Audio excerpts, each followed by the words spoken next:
സുഹൃത്തുക്കളെ നമസ്കാരം. ഞാൻ ഇന്ന് വന്നിരിക്കുന്നത് ഞങ്ങളുടെ കടാങ്കുന്നിലെ ഗ്രാമീണ വായനശാലയും പാടിയൊട്ടിച്ചാൽ സർക്കാർ Ayurveda dispensary, Ayush health and wellness സെൻ്ററിൻ്റെയും സംയുക്ത ആഭിമുഖ്യത്തിൽ ഇന്ന് ഞങ്ങളുടെ നാട്ടിൽ സൗജന്യ ആയുർവേദ പകർച്ചവ്യാധി പ്രതിരോധ മെഡിക്കൽ ക്യാമ്പ് നടത്തുകയുണ്ടായി. അപ്പോൾ ആ ക്യാമ്പിലേക്ക് വേണ്ടുന്ന മരുന്നുകളൊക്കെ ഫ്രീ ആയിട്ട് തന്നെയാണ് കൊടുക്കുന്നത്. അപ്പോൾ അതൊക്കെ എടുത്ത് കയറ്റുന്നതൊക്കെയാണ് നിങ്ങൾ കാണുന്നത്. ക്യാമ്പിൽ നല്ല പങ്കാളിത്തം ഉണ്ടായിരുന്നു കേട്ടോ. നല്ല ആൾക്കാർ ഒരുപാട് വന്നിട്ടുണ്ടായിരുന്നു. ഇത് നമ്മുടെ സഹചേട്ടനാണ്, വയോജനവേദി സെക്രട്ടറിയാണ്, സ്വാഗതം പറഞ്ഞു.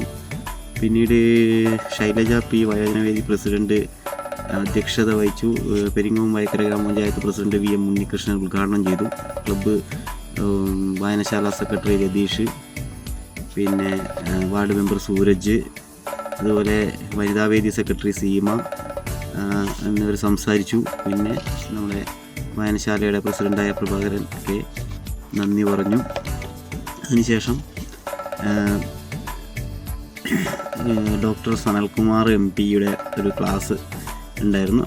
ആ ക്ലാസ്സും കൂടെ കഴിഞ്ഞതിന് ശേഷമാണ് അവിടെ ക്യാമ്പ് തുടങ്ങിയത്. ക്യാമ്പിൽ നല്ല പങ്കാളിത്തം ഉണ്ടായി, നല്ല വൻ വിജയമായി. ഇഷ്ടംപോലെ മരുന്നും കാര്യങ്ങളൊക്കെ ഉണ്ടായിരുന്നു. അപ്പോൾ അതാണ് ഇന്നത്തെ വീഡിയോയിലുള്ള വിശേഷങ്ങൾ.